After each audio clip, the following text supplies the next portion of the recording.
We're here today with our newest Arizona drag racing legend. Newest by in terms of induction, but definitely not new as far as in terms of being around with some drag racing.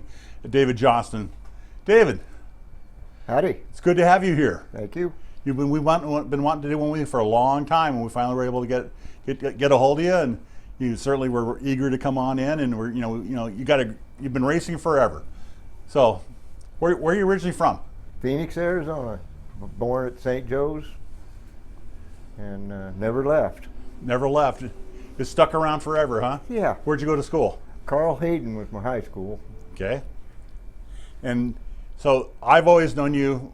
I've been around racing forever, and you've always been there. How did you get in? What clicked you with cars? Well, my dad was always into cars. He'd give up the hot rods after I was born, but he did a lot. And going back and forth to school, I walked by the service station all the time, and there was a blue 57 Ford with SS Kragers that just lit me up. And I ended up going to work at that service station and became real good friends with the guy that owned that car, Jimmy Ray. Jimmy Ray. Oh, what another great legend. We need to get him and too. his whole Yeah. family still racing. Yeah, absolutely. So that got you. And how did you got close to Jimmy, but you didn't really take initially. Did you start racing Fords, or did you say I can't do the Ford thing? I got to be a Chevy guy. No, I started with a 55 Chevy that my mom and dad bought for me and made me pay them for it, but I was only 13, and me and dad went to work on that. And before I was old enough to drive it, it had to go to the track, and dad drove it out at Mel Larson's, and he actually won, and that lit me up, and it was on from there. Oh, this is long before any junior drag racing league or anything like that. You had to be, driver's license to drive, and Yeah. and so Dad did it. Dad did. What did Dad think? Dad was okay with it. Mom was really okay with it. She says, "Well, you want to do it, and so we did. That's awesome. So, what was the first drag strip you went to? Was Mel Larson's? Yes. And then Beeline right after that. We frequented those tracks every time they was open. Wednesday night, Friday night, Saturday, Sunday. What cars caught your attention at an early age when you go to the races? What did you? Oh, Chuck's car, the Mellow Yellow Corvette, Randy Ingram, Vince Thomas in the two-timer, Jim McCormick in the Highwinder. A lot of those old cars was real fun to watch. Yeah, high winder, and they're all kind of high winding. They're snarky, they're for sure. So you moved forward and you started. When was the first time you drove down the track? Before I had my license. We snuck out there. Mom and Dad went to the lake, and I took the car and went out to Mel Larson's. Had to sit on pillows, and I got away with it. I didn't do too good, but that's okay. Tell me about the car. What engine to have in it? It was 327 with a 4-speed, and that got to be a problem. I needed the automatic because I was blowing everything up. So. Did it in the early cut? So you probably didn't have roll control or anything like that. Oh, so no. It was a whole handful to stage the car, and Yes. you actually needed 3 feet to do it without a roll control. That's it. Oh, that's awesome. When did you win your first race? Oh, I won my first race in '72, and well, it was a trophy race, and I ran trophy racing for 6 months or so, and then I realized, oh, wait a minute, I can run for money. So we started running in the money classes back then, and we did okay. The 55 got a little too radical for the street, so I went out and bought a Chevy station wagon to tow the 55 with. Well, 55 was broke. I started racing the wagon. The car won a lot. Isn't that funny how that happens? Vince Thomas with his two-timer, he towed it with another sister vehicle, another Chevy too. Yeah. And when the race car wouldn't work, you just go ahead and race the tow car. And his tow car was almost as fast as his race car. Absolutely. Those were definitely good times. I remember you always being at Mel Larson's and one of the mainstays there. I also remember somebody named Fred. Who's this Fred guy? Fred Johnston, my little brother. And he was racing his Nightmare Camaro. How did he get started? I drug him out to the races every time I went. He loved to take photographs, so he had his little brownie camera, and that was his deal. He'd walk around taking pictures of anything and everything he liked, and so he got bit by it too. And so, did you help him with his first car, or did he said, or was he kind of? I seem to remember he's kind of like maybe like a little stubborn sometimes, and just a little bit, but yeah, we always helped each other. Yeah. And that was his high school car, his Camaro, and he did okay with it. Well, it always seemed if it wasn't one of you, it was the other one. Yeah. You know, it was somebody with the name of Johnston doing it, and you know, in carrying on the family tradition. So, did your parents go out with you much after you started going on your own, or did they keep going? Parents came out quite a bit. They'd prop their lawn chairs up in the back of the truck and open up the cooler and just have a good time. So, you raced alongside of people like Clyde Edwards, and what do you remember about Clyde? Clyde was from my neighborhood. In fact, he lived right next door to Carl Hayden High School, next door to Jimmy Ray. So we got to know Clyde pretty good and watched him real close. Learned a lot off the old man. Yes. And he was a character. the first race I went to, Clyde had a bad accident, and that shook us all up a little bit. We all knew we had to be safe, and but Clyde hung in there for a long time. So basically, you learned a lot from Clyde even in his mishap. Oh yeah. If it can happen to him, it can happen to anybody. That's it. Well, he blew some stuff up over the years and was pretty spectacular, but he tried to be a tough guy, a rough guy, but I always found him at heart to be a pretty good, kind soul. He was. He'd put on this outer edge, and he tried to be, at the races, he wanted to slice you up, but he really wasn't that way in person. He's just the nicest guy. Who else do you remember like that? Oh my. Well, I raced against Don Nance in the early years, and Dwight Downing, all those guys, and Ken Harkema, real good competitor. We had a lot of good battles. Kenny was, definitely one of the guys. Don Nance, Dwight, he was a great guy, and then definitely got his family involved with it. Yes. They race on today. And, yeah. Can't count the number of cars they got. Oh no, it's a fleet. It's just really amazing, and Dwight was definitely, got his family together, and they all stuck together with the racing thing. That was really cool. Yeah. You went racing, and you're having a good time. So did you go anywhere far? I mean, did you go to California races, or did you try them out? We went and raced some of the Southern California Pro Gas races and Super Street races that they had. I was hooked up with Jim Hughes on our open trailers, and we went to Riverside, Bakersfield, and a couple other tracks in Vegas and everything, and we did that for quite a few years. So you raced the old Vegas racetrack, and oh yeah, yeah, and then now you've been to the new one probably. Oh yes, quite a difference. A lot of different. The old track had a big whoop-de-doo in the right lane just before the finish line. It used to get your attention. Yeah, I seem to remember that we ran comp eliminator there, and seem to remember Larry Morgan going through in the rod shop Fiero and becoming airborne. Ooh. Yeah, that was quite the deal, but a lot of good times. Yes. What big races have you? Well, with the Jim Hughes, we hooked up with a semi and loaded some cars in it, and I got to go the national tour for a year and a half, 2 years.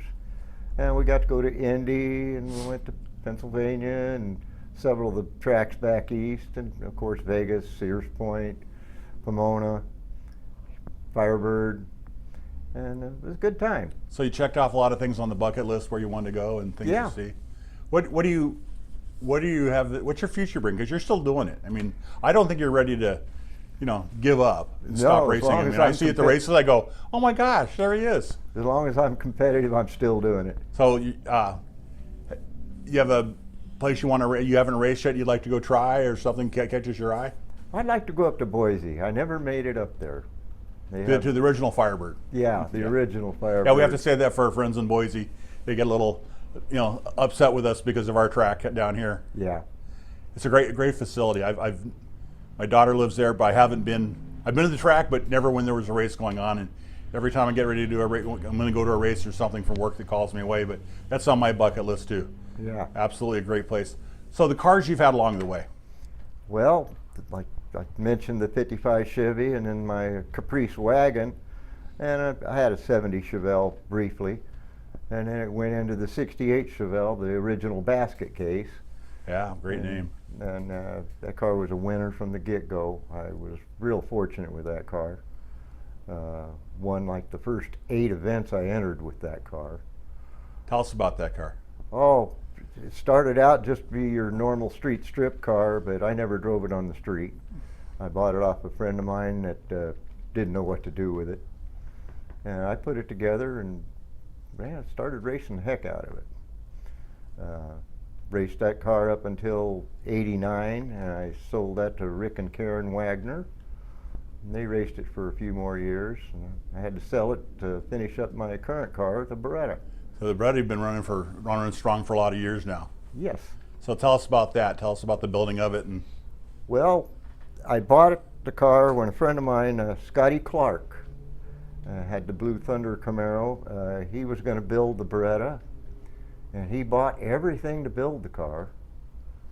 And he called me up one day and he says, "Do you want to buy a Beretta?" And I says, "What is a Beretta?" And I had to go down to the Chevy dealer and take a look at one to figure out if it was something that I wanted to contemplate or not. pretty swoopy back in the day. Yeah, and so we bought the car, and Scotty lived next door to Robert Nerez. And Robert, I grew up in the same neighborhood with Robert, and he says, "I'll build you the car."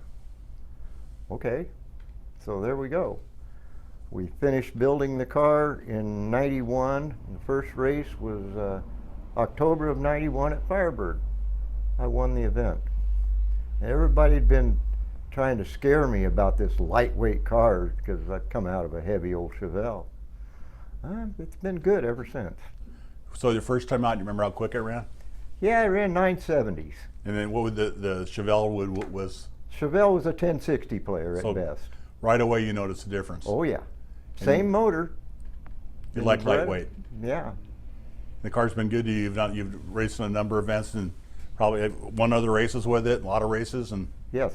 every once in a while I see your name pop up and you're holding a big check somewhere. And Yeah, I won quite a few big races. Won some $5,000 race that Johnny Loper was putting on. That's one of the races that helped me pay for the Beretta. In fact, that was the last year I raced the Chevelle. I hated to get rid of that car. so Scotty Clark, he was a pretty well-known street racer as well. Yeah, He was one of the guys. part of our Central Cruising clan. Right. And was he building the car to go racing, or was it kind of be a multi-purpose car? Well, he'd sold his car to Don Nance, or the basketball Jones. Larry And- Nance? Larry Nance, That's excuse right. me, yeah. And he was going to build the Beretta, and then things happened in his life, and he says, "I ain't going to do it." Yeah, he was a character. I mean, he was a die-hard race guy, and The milk drinker in the group. he drank unleaded. Yeah. That's cool. That car that he sold to Larry Nance, Larry was with the Phoenix Suns for quite a few years. Yes. And was that the one you got a couple Camaros? Was that the one that became Catch 22 or? Yes. Yeah. And I believe Larry still got the car. I think he does too. I've run into him. He's living in Ohio and done a couple things with him in recent years, but he's still he loved being here. He loved all the characters, all the people, and he used to come to the speed shop and he didn't want to talk basketball, but he wanted to talk racing. And I always liked talking that. And he brought other fellow players in with him, and they were diehard racers. I mean, they weren't like doing it just to be cool like the rest of them. They wanted to go out. They wanted to win. He was serious, but they wouldn't let him race as much as he wanted to. Well, there's something in the contract, but risking your health and But when he got out of racing, out of basketball, he went pro stock racing for a while. Yes. Yeah, did good. I mean, that's a hard class to get into. I don't, whenever he was. I'll get the acronym wrong, but he was just inducted into the African American Automotive Association Hall of Fame, along with KJ Jones from Peterson Magazine, Hot Rod Magazine, as for his endeavors in motorsports and racing. And I can't think of a more deserving person because he definitely was he full bore. His son Larry Nance Jr. has a pretty bad Camaro as well, so he passed it on to his family. So along the way, is there anybody that that you want to talk about that helped you along the way? That Well, Robert Nerez, he helped out a lot. He worked on the Chevelle when I did the back half of that car, and then he did the Beretta, and he's worked on my little brother's car, and then of course the Hughes family, all of them, Bill Sr., Jim, Jeff, Jan, the whole family, they've been there for me all along. And Daryl Nicholas, Alien Racing Engines, built my motors for years, and I'm still running Alien Racing Engines. Daryl passed a couple years ago, and Clint Hudgens had bought the machinery from him before he passed. Clint was his trainee. He trained Clint real well. So is Clint still doing it? Clint's still doing it. Well, why don't you give him a plug, because one thing I find there's not a bunch of good engine builders. There are good engine builders in Arizona. Don't get me wrong. If you're doing it, you're good. But there's not like it used to be. You could any speed shop, you get it done for you in a lot of places, and now you have to look to find the right guy.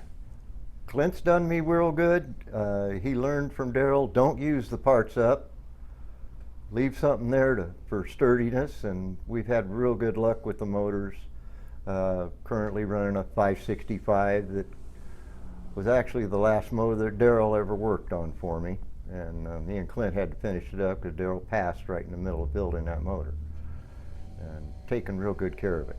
So that's in the Beretta now? Yes. And what does it run? What's your success with that? It runs 820s, 160. We've been running a lot of 8th mile past couple of years, so it's a good 520 player. And I enjoy it. Well, I'll be calling you because I got a 565 in a car I just bought, so you can probably help me with some tuning tips and stuff on it. I appreciate that. Yeah. So you've raced modern day. There's a lot of 8th mile drag racing, which seems to be the go-to in a lot of the divisional races now. And those division directors are really tough, and they want to slow everybody down and be safe. I'm only teasing because we have Matt Young in our audience here today. But what do you like about either one of them? There's something about 8th mile racing you like? 8th mile happens quick. You've really got to make up your mind what you're doing fast. I prefer the quarter mile because I like the 160 mile an hour top end charge. But I'll do it either way. Is the car set up different, or you just go the same way? Don't touch it. Okay. Just leave it be, and it stays good and consistent that way. I talk to people like Larry Spitali, and he seems to really like the 8th mile because it's like bang, bang, bang, and if you're good at it, you're really good, and it shows more 8th mile. So you basically got to race the track, and that's it. The other guy's a second thought. You don't have much time to pay attention to him. So when you dial in on 8th mile, it's closer to what you think you're going to run. I dial the car hard. I don't like to keep anything in the bank because no fun hitting the brakes. Yeah. So. There you go. You're an all-out racer. So we almost lost Wild Horse Pass now once again, Firebird, and we've seen Phoenix Dragway, Speed World, all the names. It's come and it's gone. What do you see for the future of drag racing in Arizona? Well, I'm just hoping we keep Firebird for a while. We don't know how long we have it for, and they don't seem to be building any other tracks. That's a tough endeavor. There's not, we all think we should have a track, and a lot of people think they're entitled to a track, but we have to earn a racetrack, and the way to earn it is keep racing at it. That's it. And so, we definitely need to support our local racetracks no matter where you are.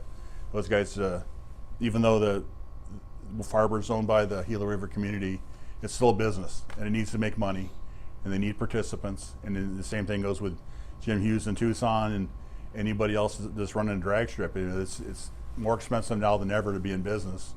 And don't sit back and think the other guys are going to race. You need to go racing, and we appreciate you racing. So this is going to be your last car. You don't have another car. I don't plan on getting rid of the Beretta. So do you have any of your what other car? Do you have any of your old cars still, or? No, the 55 I sold to Scotty Clark when I was young. Bought it back, and sold it back to him, and told him, "Don't sell it back to me." I can see him saying that. So big time street racer. Did you ever go do any of that when you were young? Oh yeah, we did a lot, and it was fun, but there wasn't a lot of people in Phoenix back then.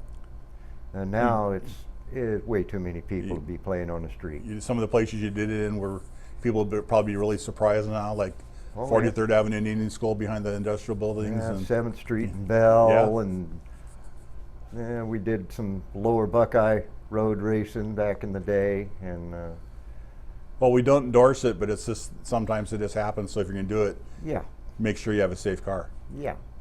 And try to the drag strip's a much better place to do it. And street racing isn't drag racing, and that's definitely one thing we want to remind everybody. That's fact. Well, Dave, it's been, I'm just so excited to have you here. You are definitely a legend. A lot of people over the years, you've seen people come and go, and eventually come back again, and they go, "You're still racing?" Does that you get a kick out of that? I get that quite a bit. It's fun racing with everybody I race with. I'm now racing with generations of people, their kids, their grandkids, people I grew up racing with. Now they've got all these family members out there racing. Boy, and they race some tough ones. Yeah, the ones that are in it, like I can think of Bruce Williams' kid, and there's some really diehards, the Downings, the for Gortons, sure. Yep, there you go. and several others. So brother Fred, you told me earlier off the camera that about 30 years ago he hung it up. Yeah. What's it going to take to kind of come back out? Do a reunion tour with us. I'll never get him to do it. I've tried and tried and tried. The Camaro, his 71 Camaro, has been sitting in my backyard for 30 years. And I said, Fred, let's put it back together. Come on, Freddie, let's do this, man. People miss you. He won't do it. Maybe he's afraid to get. Exactly. It's like he's a reformed drag racer, and I've seen that too. That they don't want to go back out because they know they'll be bitten by the bug big time. That's the fact. Well, he was definitely a good racer. You two brothers were well known by everybody, and some of you might be lucky enough to get by one of you. Then the next round they have to face the other one. They go, "Oh man, what I do to deserve this?" I'm kind of glad he quit, because we used to race the same category, and he kept kicking my tail. Yeah. Well, maybe he did it for you. Yeah. Yeah. Yeah. Well, you see, this is being generous. Did it for you. Well, yeah. Give Freddie our love and tell him he's missed by many people. Certainly, you're not missed because you still hurt people's feelings by beating them on a regular basis. It's definitely good to see you here. And David, thanks for being here today. And you're definitely, truly an Arizona drag racing legend. Well, thanks for having me, and this was quite a surprise. You shouldn't be surprised. It's well deserved. Okay, thank you. You're welcome.